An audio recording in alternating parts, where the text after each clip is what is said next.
Surprise! I'm filming an unexpected, unplanned season finale, final episode of the Unemployed Diaries series because I finally got a job. I can't believe we are finally at this point. I'm finally making this video. My job search has ended and I wanted to share this update with you and just go through the upcoming week with all the stuff that I have to do. And this is going to be the last video in the series, so there is a lot to cover. I have a very busy week ahead. I have cleaning, I'm decorating for winter, I have celebratory dinners to attend to, I have some life updates. I also promised in the last video that I would talk about my interview and how I prepared for that interview as well. And of course, at the end of the video, I am gonna sit down and do like a reflection of this entire journey and this entire process. But first, let's talk about the job. Let's spill all the tea about the job that I am taking and what the future of my career holds for me. So in the last video, I mentioned that I saw a job on LinkedIn that was shared from a former coworker at the company that I was laid off at, and I was thinking about applying to it, which I did, and then I got the first interview right before Thanksgiving, and then I also got a second interview right away with a team member. That was like where that video ended off. So immediately after the second interview with the team member, I received an email from the hiring manager asking for a third interview with the director, and that took place last Friday, and today is Wednesday. He told me at the end of the interview that they would be reaching out to me this week, letting me know the status update or if a decision was made or just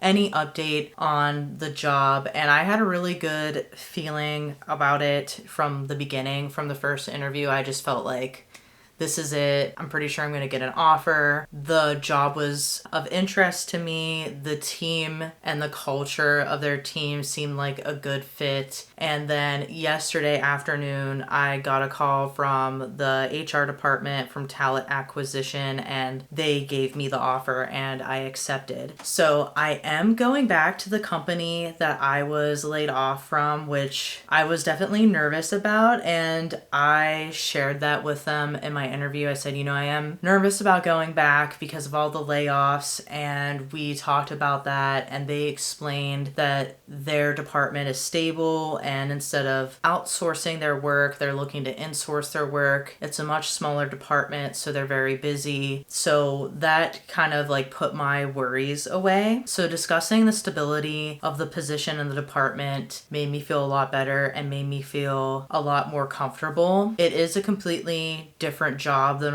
what I was doing before, in a different department. I am going to be in the print and fulfillment department, so I will be a strategist there. And I was able to get the same salary that I had when I left and the same benefits. And because I'm coming back under a year, I am able to keep my tenure, meaning I don't have to work my way back up to gaining the highest level of PTO. So when I left, I think it was like 27 days that I accrued every year, and I was able to get that amount because I was at the company for over 5 years. So I don't have to go back and work another 5 years to get that back, since it was a short break from working at the company. So basically I'm going back with the same benefits, the same PTO, the same salary. It's just in a different department. It's a different job, and it is under marketing, so they don't do a lot of marketing. Like, the director told me straight up that he doesn't know anything about marketing, but they are under the marketing department and they do have to collaborate with marketing sometimes. So it's not a direct marketing job, but they do a lot of things that I did in my previous role as an operations analyst. So they do a lot of process improvement, reporting, project management.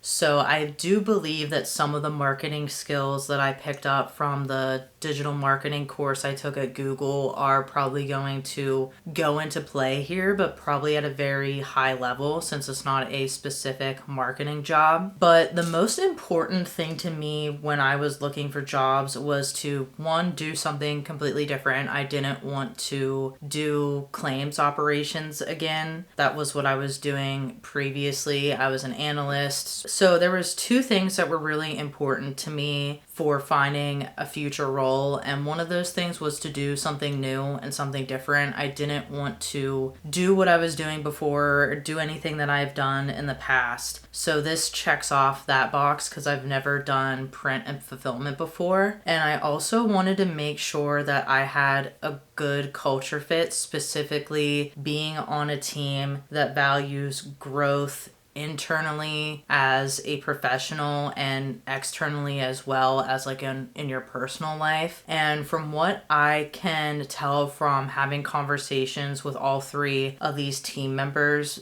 is that that is something that they really value, especially when I was talking to the director. I did ask him like what he was the most proud of from being a leader and leading his team, and he said that the culture that they have on that team is what he's most proud of, and that he really likes to make sure that everybody is focusing on professional development, and that's about 5% of the team's goals every year. So occasionally they'll go to lunch together, and then they'll do fun activities in their team meeting. And so just from everything that he said, it just seemed to like really align with what I was looking for, and he was just so nice. So talking to them in the interviews and just having a conversation with them is what really sold me on the job and made me realize that yes, even though I'm going back to the company I was just working at that laid me off and laid off, other people as well, I felt comfortable and confident enough in this department and in this leadership team to kind of take away all of my worries and fears that I had about going back. And I, of course, said yes to the job offer. So I'm really excited about the job. I'm excited to learn something new. I'm really looking forward to getting to know this team better and kind of get more involved in there. I think it's going to be a really good culture fit for me, and I'm excited to meet everyone in person and meet the rest of the team and get to know them better. And it sounds like there is a lot of work involved because they're changing a lot of the processes in their team and adapting it into different systems for 2025. So I think there's a lot of opportunity for growth there, and I think there's a lot of opportunity to learn and to be able to have some valuable input and to use like the creative side of my brain and my strategic side of my brain and put those together to come up with some great process improvements. My tentative start date is Monday, January 6th. I do have to go through the onboarding process again. So the background check, they do a drug test and a physical, and then I have to do a virtual company-wide orientation. And this was all the stuff that I had to do the first time I started working with them. It is a hybrid position, but it's only one day in the office, and that's on Wednesdays. And the building that this is in is a building that I worked in before, so it's a very easy public transit commute to get to that office. And then the rest of the week, 4 days a week, I'm working remotely. So I definitely prefer working remote, but I'm actually excited about the opportunity to go into the office because I think it's going to be good for me, especially since for this past year I spent a lot of time at home and a lot of time alone doing a lot of solitary stuff because I wasn't working. I didn't have a team or managers or anything that I had to communicate with every day. Since I had no income coming in, I wasn't able to go out and, pay to go out and do things or even, go out to a coffee shop every week. So I think getting back into the office once a week is going to make me a little bit more visible on this team. And I think that it's going to be a good thing for me to get out of this space and out of this bubble and go out into the world and kind of just shift my environment. So the only downside to going back into the office is that I do not have business casual clothes anymore after going remote a few years ago because of the pandemic. I don't have any business casual clothes, and even the team that I was on last time, they were casual, so you were allowed to wear jeans. So I really didn't dress business casual before, but I like clothes and I like fashion, so in a way it's kind of exciting to be able to get a whole new wardrobe. So I already ordered a couple things after the final interview in anticipation of getting the offer because I just had a feeling. So I do have a couple things that I came in yesterday that I need to try on, and I've already been like looking at my wardrobe and seeing where the gaps are missing. So I am gonna order a few more things and kind of fill some of those gaps. So I need dress pants. I have a lot of tops. I don't have a lot of shoes because I mostly wear Converses. That's like my go-to shoe. And so I do want to get some more professional looking boots and a couple things for the winter. And I don't have a work tote. Before we went virtual work from home, I was looking into investing into a really nice work bag. I think I was looking at, they're called Dagme, and I was looking at the Madewell tote as well. So now that I'm going back into the office on a regular basis, I'm probably going to invest into one of those work totes to fit all of my stuff, laptop, water bottle, lunch, etc. So that's something on my list as well. But because my start date is coming up in less than a month, I'm going to change my YouTube schedule. I know that I mentioned a few weeks ago in a poll or a community post or something that I wanted to release a couple videos at the end of December and take a little bit of a break. And so now what I'm going to do is publish this week's video, which is a product empties video, which is probably already up by the time you're watching this. And I'm filming this video, and then that's it until mid-January. So I'm going to take probably 2 to 3 weeks off. I really just want to enjoy the holidays.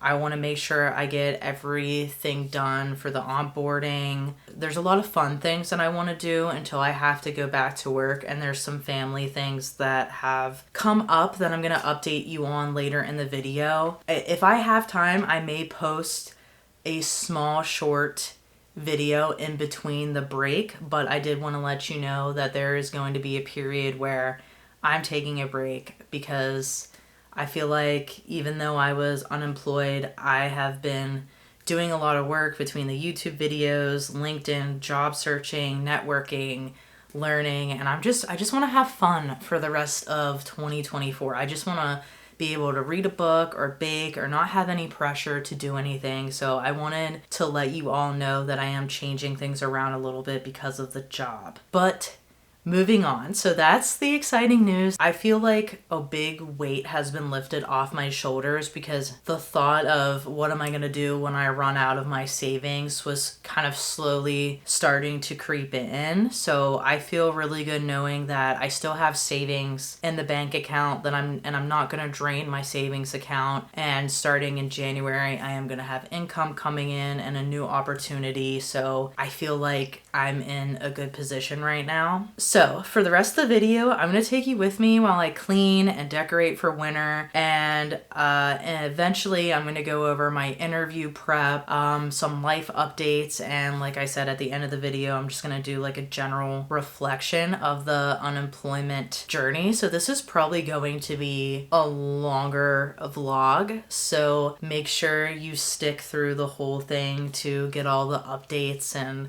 all the little tidbits there.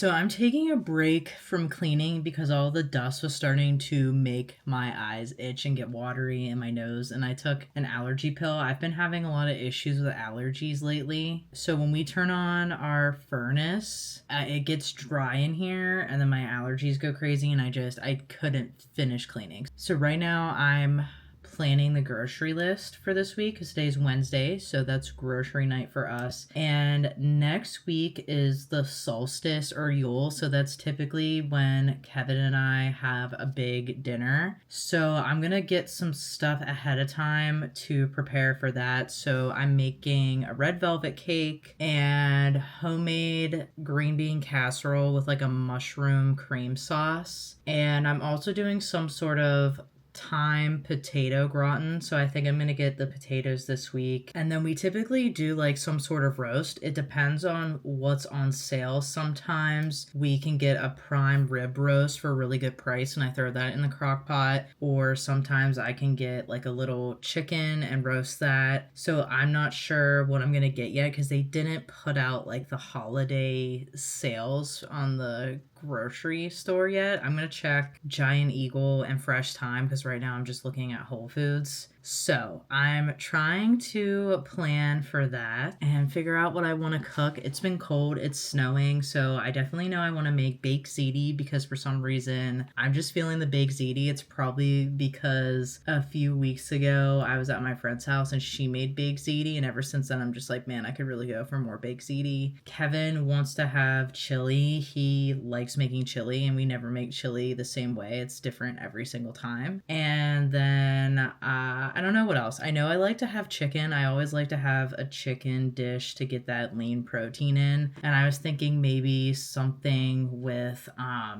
like rice or couscous or quinoa. And I saw a recipe on the New York Times cooking app for everything salmons. So it's everything but the bagel seasoning on top of salmon, and Whole Foods have salmon on sale, so I was like, that sounds pretty good. So I'm gonna look at that now and see what I can come up with for a meal plan. So I'm gonna just like take you with me while I do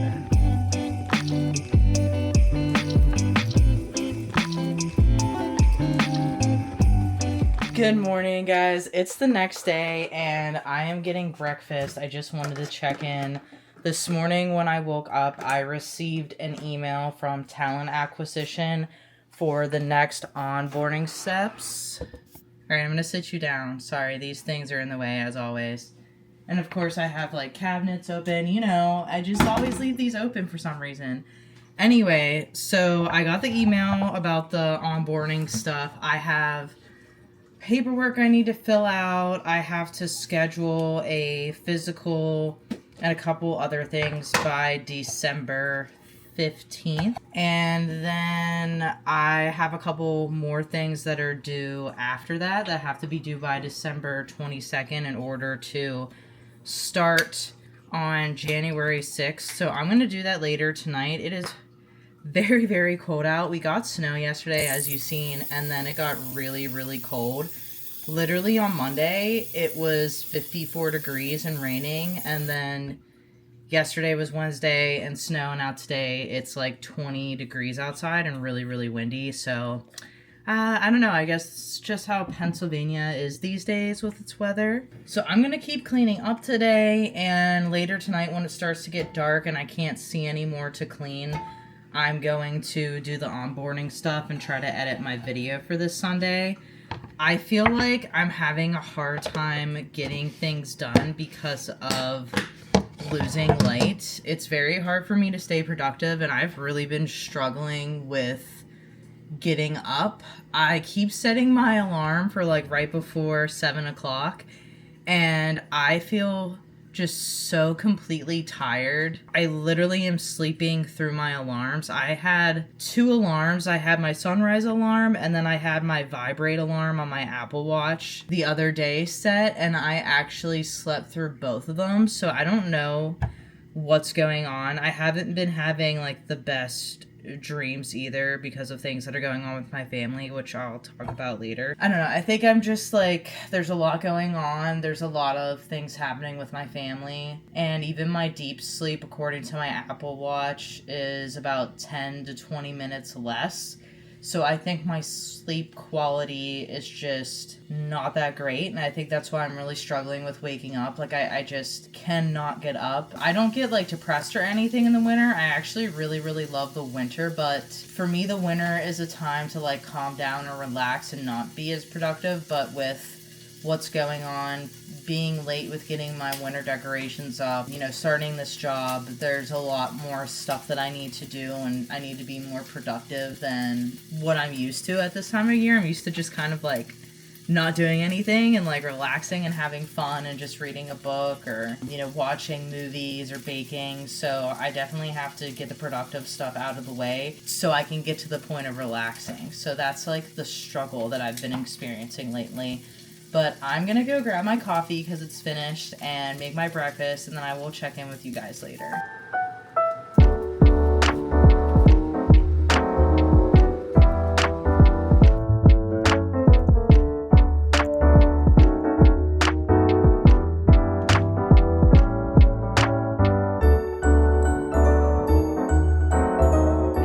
So it's almost noon and I'm about to make a cup of tea because I have a webinar that I registered for in a couple minutes, and I pulled up the information so I could share it with you. I found this on LinkedIn because I'm part of a Pittsburgh women's professional group that I joined on LinkedIn. They do have a paid membership, but you don't have to be a member to enter this webinar today, but it's called Make 2025 Your Money Year with Jessica Perrone. I think I'm pronouncing that right, but I did check her out on LinkedIn, and she does financial empowerment for women and how to get ahead on your finances and grow wealth and things like that. And something that I mentioned before, I think at the beginning of the Unemployed Diaries, was that I had to change my financial plans because of losing my job. Actually, I think it was in the mid-year reset, or no, so it was in the March reset. I did a big change where I went through all of my goals because they all changed because I lost my job. And I mentioned that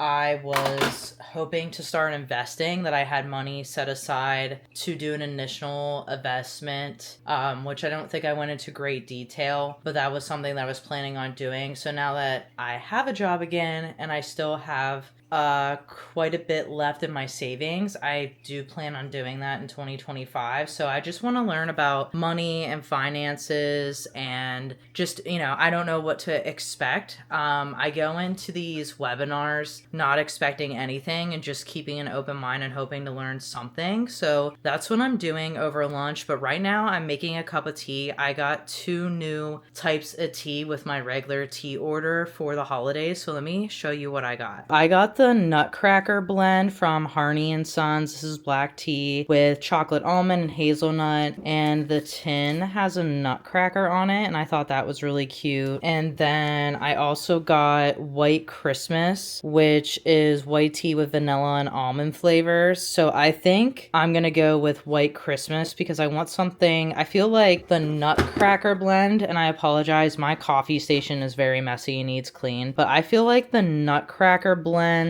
is gonna just be a little heavy. Black tea, chocolate, hazelnut, that sounds really heavy to me, and since I'm gonna be moving around, it just doesn't feel like the right tea for cleaning. This feels a little bit better as far as I don't know. I just feel like it's the right tea for the vibes, which sounds weird. I'm gonna make that, and then I am gonna sit down for this webinar, and after the webinar we'll do a chat and I'll let you know what I think of the webinar. Out of the errors of paying workshop was because I needed $300 to get my car fixed. So I just got out of that webinar, and it was a really good webinar. It was an intro to this upcoming club that the professional women's group is doing for 2025. So it was kind of just an overview of that club and what's going to be happening within that club. I thought it was really interesting because a lot of the things that they're going to be talking about are things that I've been trying to educate myself on over the past couple years. And I haven't really talked about that much on my channel about like financial stuff or my thoughts on finances or like my goals on finances or anything like that. But as I mentioned before the meeting,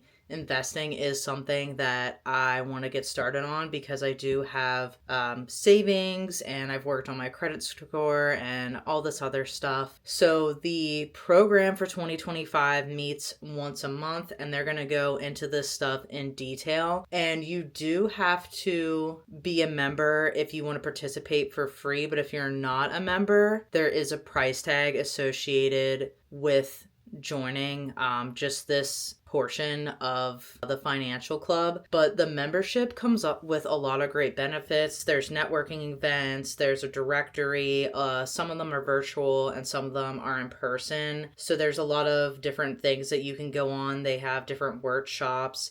And it is locally based and it's actually pretty reasonable. It's $100 a year. So I think I am going to sign up to that because I have a job so I can afford to pay the $100 membership fee. But I think it would be a really good opportunity for me to branch out and kind of network locally as compared to what the cost would be just for the financial 2025 club, which was I think like around $1,100. That's quite a bit of money to invest into a year-long program, but paying just a one-time $100 membership and getting more benefits on top of that seems really worth it to me. So I am pretty sure that I am going to become a member of that professional networking group. And I've never done anything like that before. I've looked into it a few times with some other professional networking groups that are in Pittsburgh. There's a few. I've looked at some marketing ones. I've looked at Pittsburgh Young Professionals.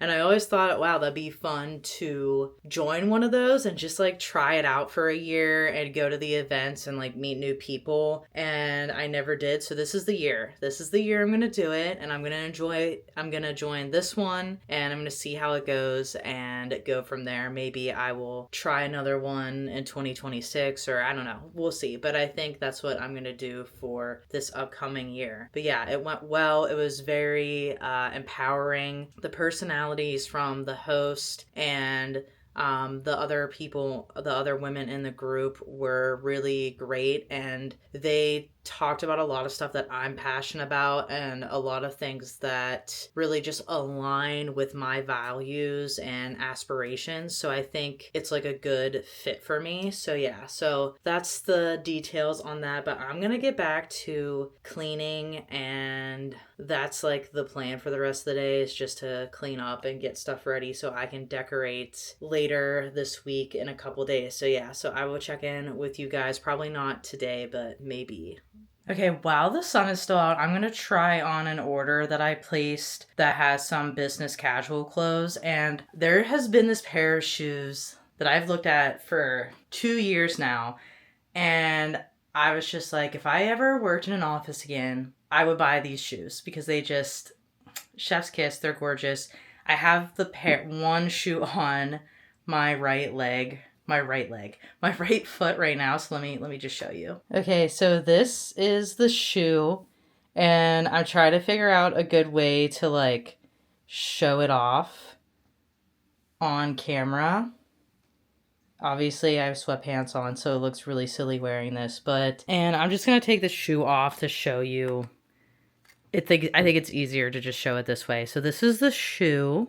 I don't like heels. I will never, ever be wearing high heels. So this is, I think, like 1 inch. And I have a wider foot. And I'm not having any issues with this at all. And because they're straps, I can adjust them if I want to wear socks or stockings or anything like that. So I'm really happy that these fit. So these are definitely a keeper. So I'm going to try the other stuff on and whatever I end up keeping, I'll show you guys. So none of the clothes that I got fit. This was the first time that I was ever trying this company. It's called Joni Clothing. They're based out of the UK. And because I never tried their clothes before, I did get 2 sizes. And neither size fit me. Like, it fit very weird. It was definitely fit too big and then also too long, and I'm 5'4", so sometimes I have to buy a petite size, but sometimes I'm okay with regular. And these definitely seemed like they were made for tall people, and I am not tall. It just like did not fit well on me at all. And this company offers free alterations, I believe. There was just no hope. It fit so poorly that there was no way an alteration would even fix it. And I tried pants, 2 dresses that were like 2 different types of dresses. Oh, and there's a 3rd dress. And I would say that even the shoes run big. I'm a size 8, and like I said, I have a wider foot. So I typically find shoes like that, especially like flats or dress shoes, to be very constricting. And this isn't the case at all. There's actually a lot of wiggle room. And now that I think about it, I'm kind of wondering if I wear these, if it's going to kind of like expand them too much. You know, I'm only going into the office once a week, and these are definitely a fall winter shoe. You know, I don't think they're going to expand as much as I think. I don't know. It's possible. I think that they're okay, especially if I'm wearing stockings or dress socks or whatever underneath them. I think it's going to be fine.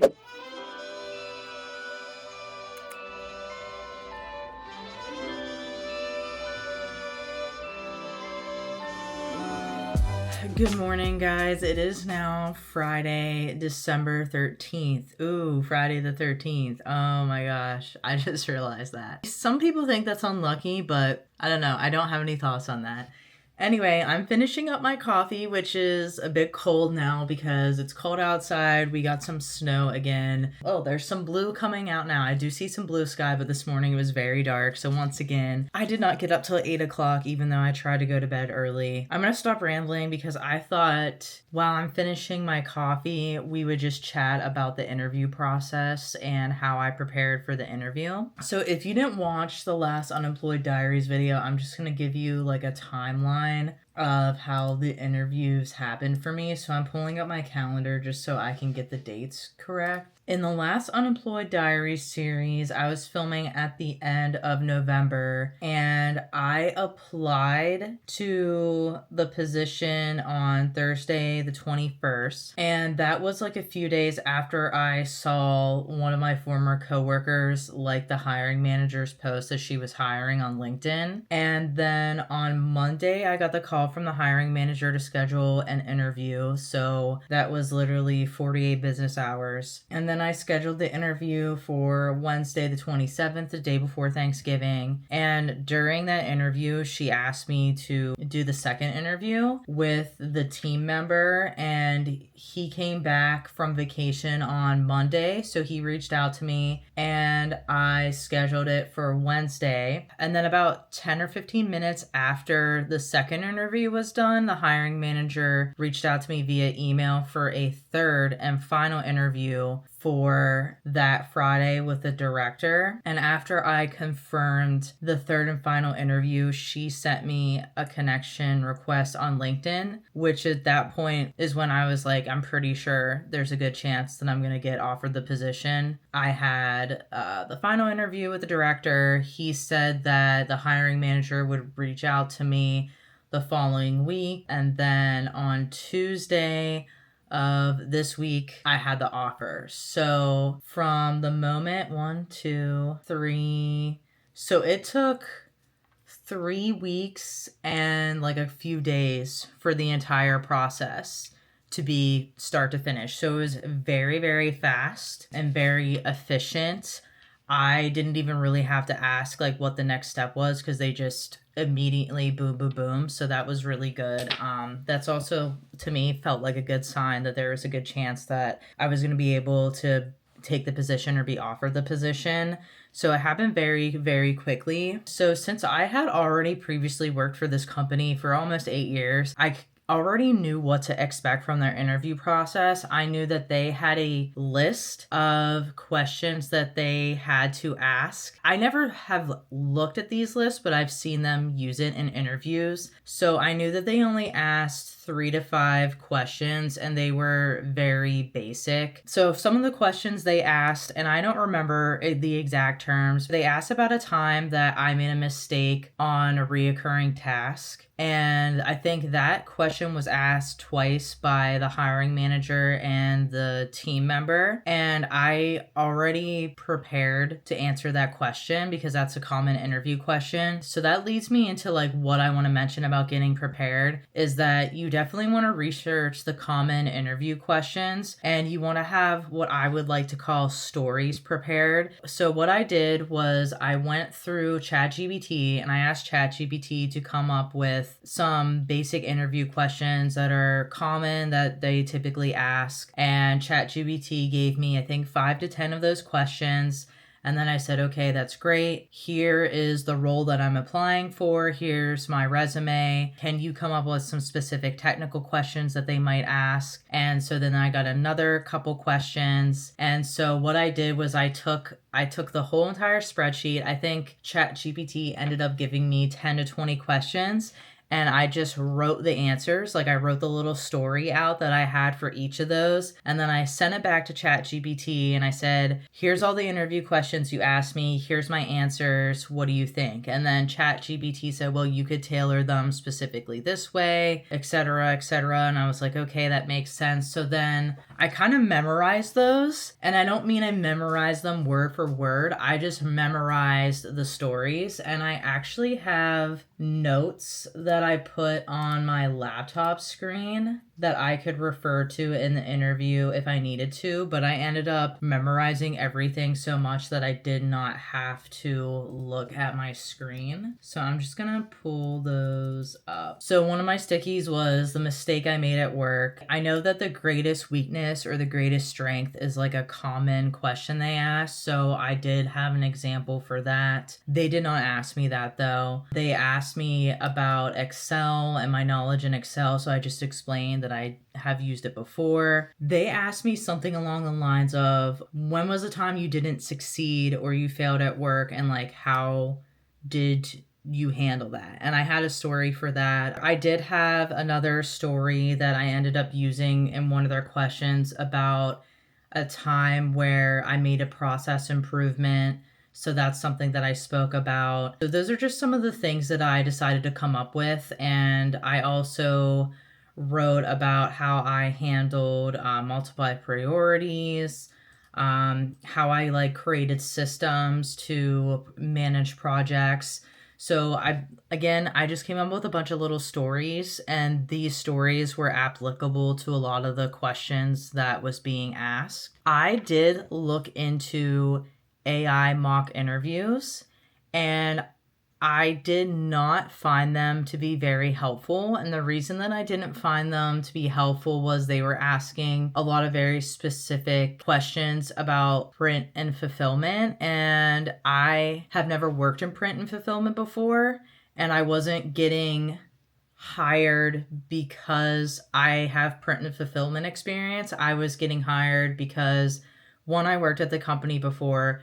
2, I've done a lot of process improvement stuff before and operations work, and I also have a lot of project management skills. So that was why I was getting hired, not because of that industry. And for some reason, this AI model was really honing in on the print and fulfillment industry and not what the actual job was, even though I gave it the job description. So I didn't really find those to be very helpful. I can't say that I would recommend them. I think it's a lot better for you to look at the company that you're applying to and that you're interviewing with, looking at their mission statement and their values, going on Glassdoor and trying to look at some of the interview questions people mentioned before, and then come up with your stories. It's also important to present like why you should be a good fit for this role or what type of culture you're looking for. Another thing that I found to be really helpful when preparing was a couple YouTube videos, and I'm gonna pull that up now because I cannot remember her name. I found her on TikTok. Advice with Erin, and it's Erin, Erin.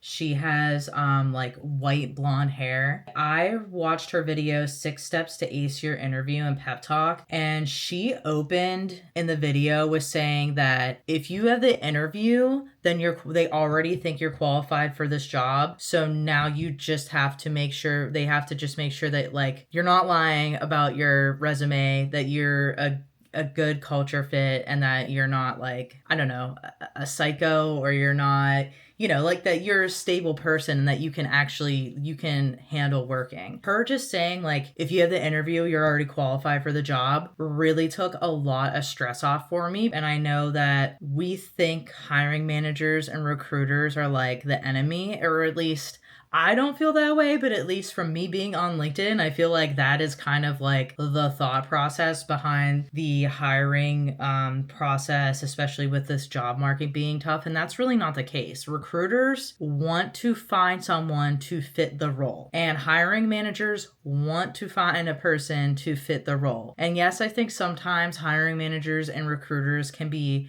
really, really picky, but if they selected you for an interview, they want you to succeed. You really need to give yourself way more credit and think, oh, how am I going to prove that I'm qualified for this job? You wouldn't have gotten the interview if you weren't qualified. So at this point, you just need to show your personality, be honest, show that you're not lying on your resume, and find out if you're a good culture fit. Additionally, I think it's very important that job seekers realize that this interview isn't just about the company's prerogative and finding the right fit, but you need to be looking for the right fit as well. If you're going into a job interview and they say, do you have any questions for us? And you say, no, I'm good. Bad idea. Do not do this. This is a really bad idea. You want to make sure that this company is a good fit for you. So you want to prepare questions. So for me, I prepare 3 to 5 questions that are tailored to who I'm interviewing with to determine what they like about the job, what the culture's like. And I don't come out and just say, what's the culture like here? Because first off, they're probably not going to be honest if it's a bad culture, because that's just how corporate works. But there's kind of ways around that. And let me get my notebook so you can hear the questions that I had. So here's the question that I had for the hiring manager. What are the projects that I'm going to be working on for the first month or 3 months?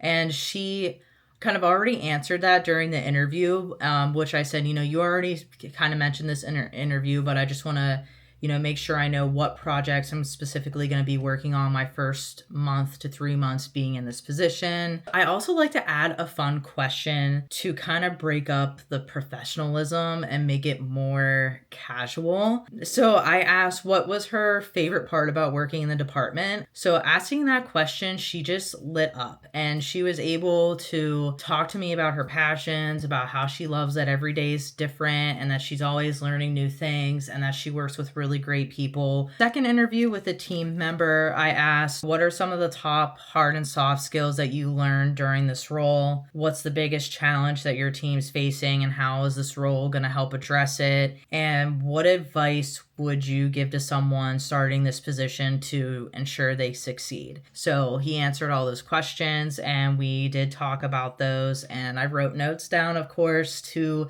the answer to those questions. So these were very specific to the team member because this person has done the job that I'm doing. So I wanted to know what skills they gained, because I want to know what I'm going to be learning and getting out of the role. I want to make sure that it's aligned with my aspirations and that I am truly going to be learning something new. And I also wanted to see like what advice they would give, because they were in the role before. I think that's kind of self-explanatory. And for the director, now I have never interviewed with the director before. This was the first time that I ever did that, and I was a little bit nervous for this one. This was the first time I've even had 3 interviews to get a job, but he was very, very nice. And it was immediately like, I don't ask standard questions. This is a conversation. I'm not grilling you. Like, he immediately set the tone that this is casual.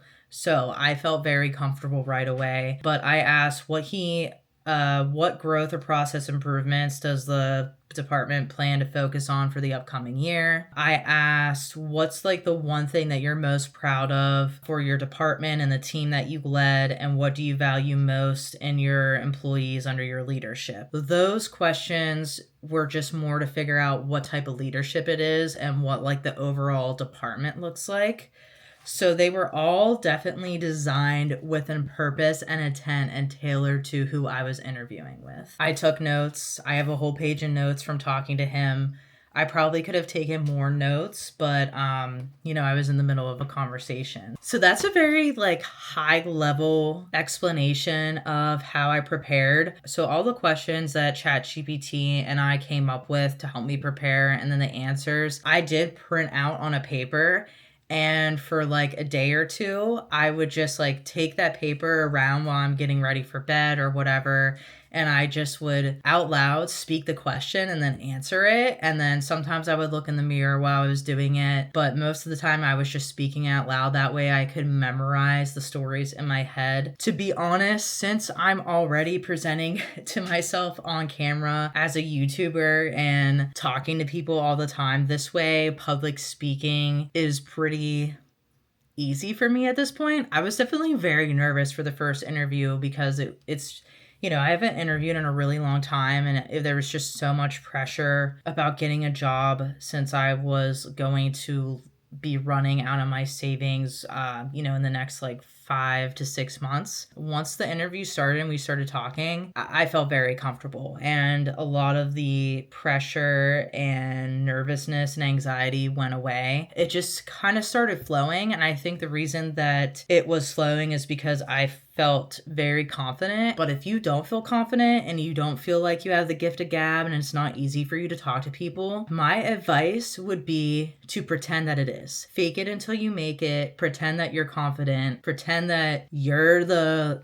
baddest person in the room. Like, pump yourself up. I actually asked ChatGPT to give me a pep talk the night before because I was nervous and I couldn't sleep. And I was like, pep me up, like get me pumped up. And then ChatGPT to get that and gave me affirmations to say, and that really helped as well. So that's something that you can do. The biggest thing is like what Erin said on her YouTube channel: if you have the interview, you're qualified. So you just need to be yourself. You need to be authentic, show your personality, show that you're ready, show that you're eager to learn, ask questions. You have to ask questions. And another tip, and this is something that I did with this past role, and I did 5 years ago when I went into operations. Send a thank you email to the people you interviewed with. Say, hey, I want to thank you for taking time to speak with me today about the role. Then add in something that you took away from the role. What stood out to you? So for example, with this past interview, I waited until all the interviews were over, and then I sent the email to all 3 people that I interviewed with, and I thanked them for their time. And I said, what stood out to me the most is your culture and that you collaborate. And you know what? Let me just pull the email up. Thank you for taking the time to speak with me during the interviews. I appreciate having the opportunity to learn more about the role in the print and fulfillment team. What really made an impact on me from our conversation is how much the team values learning and curiosity, as well as the collaborative and open environment you've created. It sounds like an amazing place to grow and contribute. This role is a great fit for me to apply my skills and experience in process improvement, reporting, and data management while contributing to X, Y, and Z health plan in a new way and learning something new at the same time. I'm excited about the opportunity to join the team. Please let me know if there's anything else I can provide or clarify. I hope you all have a lovely weekend, Rachel. When I first started doing this 5 years ago, and I asked other people if they ever did this, they were like, what? What are you talking about? Sending a thank you? People just thought that I was crazy for sending a follow-up thank you. and it worked. I got the job offer, and this is the second time I've done it, and I got the job offer. And when I researched this now and I like go through LinkedIn, this is more of a common thing. I guess maybe 5 years ago it wasn't. If I got a rejection email from an address that was not a no reply, I followed up and I said, hey, thank you for letting me know. I'm still interested in the company. I will continue to look. And I sent it to them. And I've seen people online say that they've done this and that ended up giving them an opportunity in another position at the company, or they decided that because they sent a follow-up after being rejected that they were going to interview them for that position anyway, and they got the role. So you never know. Like, it's networking. That is networking. That is branding yourself as someone that gives a... It takes like 1 minute to do that. It takes 1 minute to send a follow-up email, regardless of the situation. I have rambled for 30 minutes now. Some of this is probably going to get cut down a little bit. I'm going to go about the rest of my day, and I will check in with you guys later.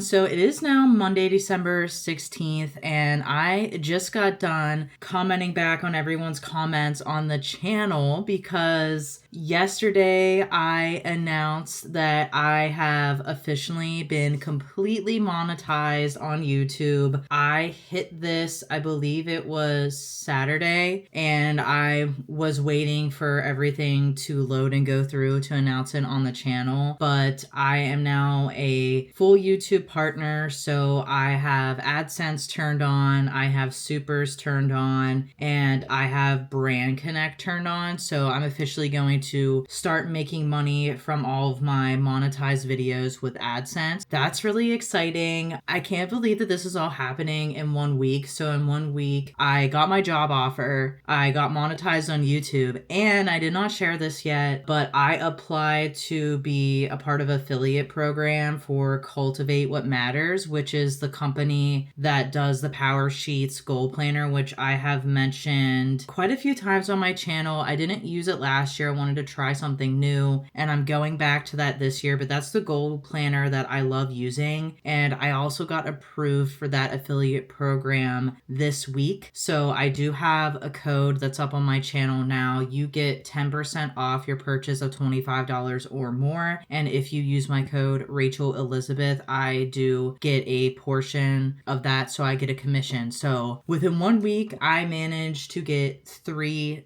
sources of income, so 3 revenue streams within 1 week, which is kind of amazing. I just can't believe that it's all happening all at once. So that's awesome. But getting back into the family update, I know that in the Let's Chat video I posted a few weeks ago, I kind of just gave an update of what was going on, and I mentioned that my grandmother was not doing well and she was not going to be with us much longer. And I'm also going to put the warning out again. I'm about to talk about loss and grief and death. So if this is something that is not something you want to hear, please skip. I will put the timestamps up on the screen somewhere up here so you know where to skip to. I did see her over Thanksgiving and she's looking a lot better. The last time I saw her, it was very concerning. She looked really bad, and she's been eating, so she looks a lot better. She still is very aloof and getting very angry and irritated, so I mean, she's not going to recover. It's just going to be, downhill until she moves on. But at Thanksgiving, her husband, my grandfather, was in the emergency room because he was really swollen and holding a lot of water. And I'm not sure if I've ever mentioned this on my channel so far, but earlier this year, he had a lot of health problems. He had cancer in his leg, and his leg had to be amputated. And then after that, he had gangrene in his colon, so his colon had to be removed, and we actually thought we were going to lose him then, and he recovered, thankfully. So there's just been a lot of health issues, like a lot going on with him and my grandmother this year. And it's been really scary. It's been a lot of my mom. She's been taking care of them. She works full time. You know, she has a house of her own. She has chickens. She has 3 indoor cats, 2 dogs, a husband, outdoor animals. So like she just has a lot. Like she has a lot going on, plus a full-time job and my grandparents. So I don't, she's losing her mind, and I don't blame her. It's just a lot for her. But anyway, so he was in the emergency room and he came back, and my mom said that it was more than what they thought it was, and that he was going to get a CAT scan done, and that there was some other underlining issues, and that she wasn't able to talk about it at the time, which is, you know, it was Thanksgiving. So I was there, Kevin was there, my nephew was there, my brother was there. It was just a lot going on. So the CAT scan got done, and she got the results from the doctor before my grandfather did. She has power of attorney, so she's all legally allowed to look at this stuff. In September, there was a cancer nodule in his lungs, and there was one. And since September to right after Thanksgiving, the cancer has now spread throughout his entire body except for his neck and his brain. So, I mean, he is absolutely riddled with this cancer. And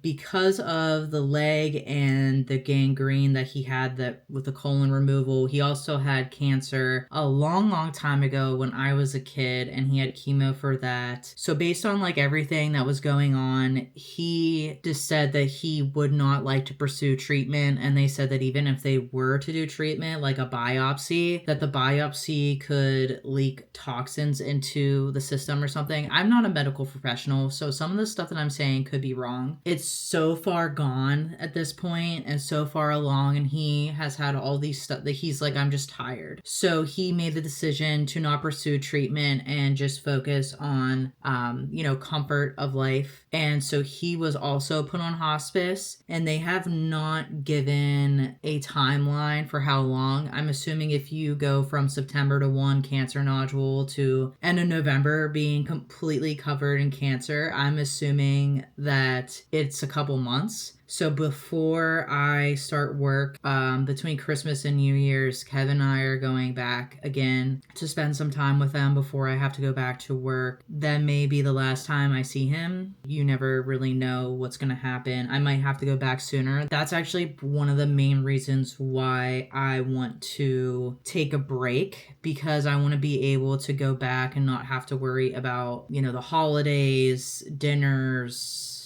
getting ready for this job, getting back into a new routine, and then YouTube on top of it. It's just too much. And I said this when I announced the issue with my grandmother, that there may be a time where I don't post for several weeks because I'm dealing with the loss of a family member. Within the next 6 months to a year, there may be 2 instances where that happens. And of course, I'll let you guys know if that happens and that I'm not going to be posting. So that's part of the reason why I'm taking a break from YouTube for a while.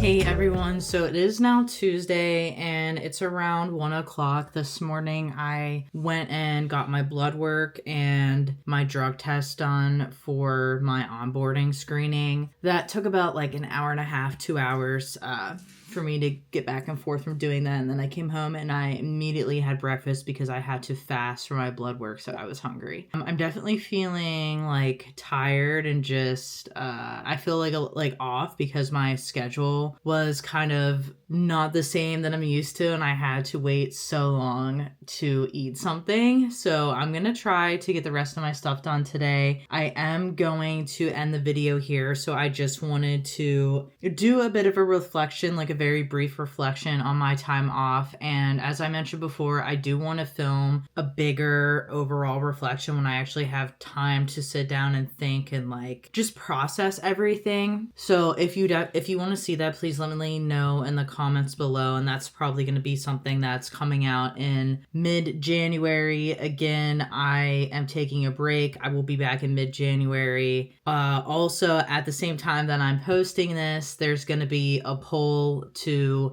help me decide what name we're going to go with for the new series, which is either the 9 to 5 Diaries or Work Life Diaries or something like that, where I'm just going to take you along on my work day and share my experience as I take a new chapter into my career and my professional growth. And that's going to be, again, the vlog. So make sure you fill out that poll, or if you have like other ideas that aren't listed, put them in the comments for that. So I would say that overall, my experience from January getting laid off unexpectedly till now, December, has been pretty positive. I would not say that it's been hard. I would not classify this experience as hard. I would say that it's been unpredictable, and there was a lot of like uncertainty. I think the reason that I don't think the experience was hard is because I put myself in a positive mindset going into it as soon as I lost my job. So in the first video, I lost my job. Now what? I remember saying that I wanted to take this time to use it as an opportunity to grow, to try something new, to learn, grow my YouTube channel, and that when one door closes, another door opens. Everything happens for a reason. And I was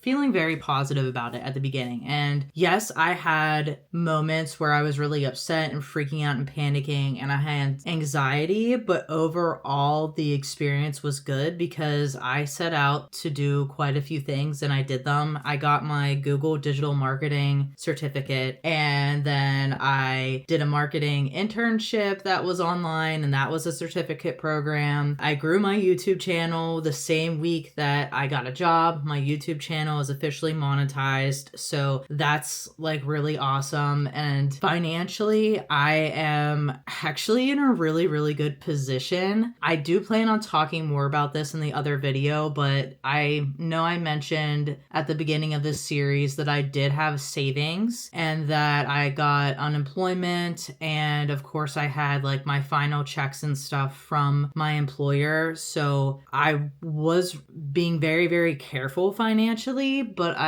because I had savings and I built like a system, I wasn't really struggling. And I know that I mentioned I could go almost till spring without working. And at this point, I could have gone a little bit past that because of some other things that have come up financially.